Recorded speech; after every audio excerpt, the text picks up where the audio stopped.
માતાજી મિત્રો, હું છું આપનો યોગીરાજ ભવાન અને આજે એક નવી સફરમાં એક નવા કલાકારને મળવાનું થયું છે. તો આપણે આજે જાણીશું એમની જર્ની વિશે અને એમના સ્ટ્રગલ વિશે અને એમની વાતો વિશે. તો એ પહેલાં આપણી આ ગુજરાતી રંગમંચ ચેનલમાં જે મારા દર્શકો અવિરતપણે સાથ અને સહકાર આપ્યો છે એ બદલ ખૂબ ખૂબ આભાર. તો આવો મળીએ નાગજીભાઈ રાવળને. જય માતાજી. જય માતા. હવે પ્રથમ તો તમને મળીને ખૂબ ખૂબ આનંદ થયો અને તમારો કિંમતી સમય જે અમને આપ્યો એ બધું ખૂબ ખૂબ આભાર. તો નાગજીભાઈ, શરૂઆતનો પ્રશ્ન કરીએ પહેલાં આપણા દર્શકોને થેન્ક યુ કહીશું, કારણ કે દર્શકો એ આપણા હેલ્પ, જે મોટી હેલ્પ છે દર્શકોની છે. તો નાગજીભાઈ, પ્રથમ સવાલ જે આપણા દર્શકો જેની રાહ જોઈ રહ્યા છે, તો તમારો ટૂંકો પરિચય આપણા દર્શકોને આપો. મારો ટૂંકો પરિચય ભવનભાઈ, હું શંખેશ્વર તાલુકાના ટુવર ગામ, જિલ્લો પાટણ, હાલ કડી સ્થાયી છું, કંપનીમાં જોબ કરું છું. બરાબર, ખૂબ સરસ. મારો પહેલેથી જ એમ કે રસ, રુચિ સંગીત લાઈન જ છે, એટલા માટે તમને મળવાનું થયું. તમારા થકી એક અંકુર ફૂટે જેમ બીમાંથી, એ રીતના પ્રયત્નો સાથે તમારી સાથે. ખૂબ સરસ નાગજીભાઈ, સરસ મજાની તમે વાત કરી, કારણ કે યુટ્યુબના માધ્યમથી ગામડે ગામડે ફરીને, ઘરે ઘરે ફરીને કલાકારો ખોળીને હું ઇન્ટરવ્યૂના માધ્યમથી લોકો સુધી પહોંચાડવા માગું છું. અને આજે તમે જેમ વાત કરી કે એક નાનપણથી, બચપણથી તમને શોખ છે, તો જીવનમાં કોઈ પણ ધ્યેય, કોઈ પણ લક્ષ્ય સપોર્ટ અને સહકારથી થતો હોય છે. તો આમાં કોનો સપોર્ટ છે તમને? સપોર્ટ પહેલેથી જ મારા નાના ભાઈને. વાહ વાહ. બરોબર. મમ્મી પપ્પા પછી પણ પહેલાથી જ ભણવામાં હોશિયાર, હું ગાવામાં હોશિયાર, પહેલેથી જ એક જ ક્લાસમાં. બરાબર. તો સરસ મજાનું સિંગિંગ તમે કરો છો અને ભાઈના સપોર્ટથી જેમ વાત કરી કે જેમને હું પણ જાણું છું, પરેશભાઈ ખૂબ જ સરસ નિખાલસ ભાવના વ્યક્તિ છે અને તમારા ભાઈ છે. અને એમને મને પહેલાં વાત કરી હતી કે ભાઈ મારા ભાઈનું ઇન્ટરવ્યૂ તમે કરો, તો એમના માધ્યમથી હું અહીંયા સુધી પહોંચ્યો છું.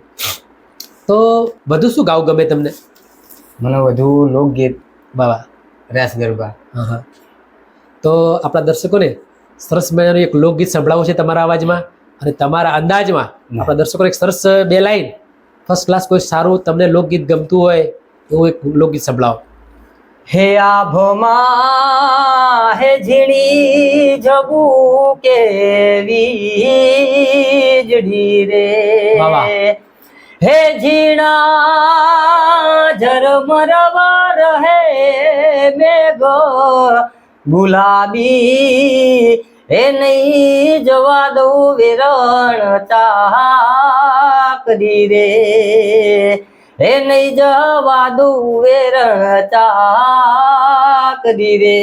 વાહ વાહ વાહ નાગજીભાઈ, ખરેખર તમારા ગળામાં ખરેખરમાં સરસ્વતી બિરાજમાન છે અને તમે સરસ મજાનું ગાઓ છો.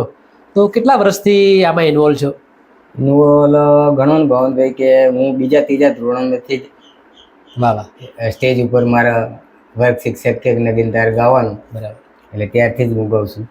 તો નાગજીભાઈ, તમે સ્કૂલથી શરૂઆત કરી છે અને એમ કહેવાય કે ઘણા સમયથી આટલી સ્ટ્રગલ તમે કરી છે, છતાં જે કહેવાય કે જે માધ્યમ જ્યાં પહોંચવું જોઈએ ત્યાં સુધી તમે જો પહોંચ્યા નથી.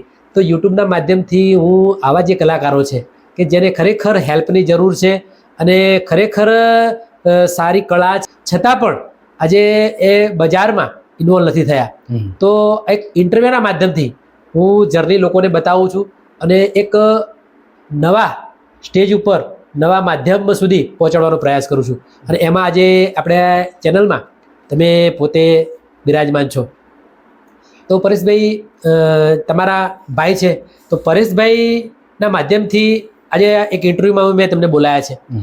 તો દર્શકો, આપણા દર્શકો જે છે, જે આપણને આગળ લાવવાનું કામ કરે છે, તો દર્શકો વિશે શું કહેશો?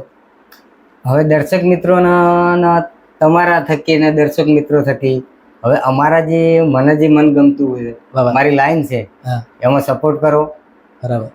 હું ભવનભાઈના ટચમાં જ છું. બરોબર.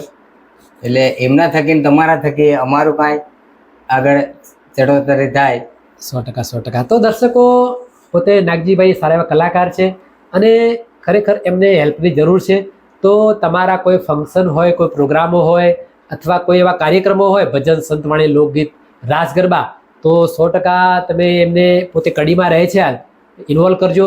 અને બીજું કે મારી ચેનલમાં મારી ડિસ્પ્લે પર નંબર હોય છે તો તમે મારા નંબર થકી પણ એમને તમે હેલ્પ કરી શકો છો, કારણ કે એમની એક મુલાકાત જિંદગીભરની યાદ.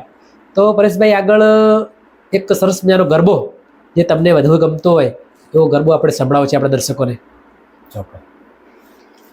હે હવામણ હોનું લાયો હો નીડો, વાહ વાહ. હવામણ હોનું લાયો હો નીડો, એનો મેં તો હારલો ગળાયો હોનાનો, હારલો રે મારી શીખુને શોભતો, હવામણ હોનું એ લાયો નીડો, એ હવામણ હોનું લ્યા લાયો રે હો નીડો.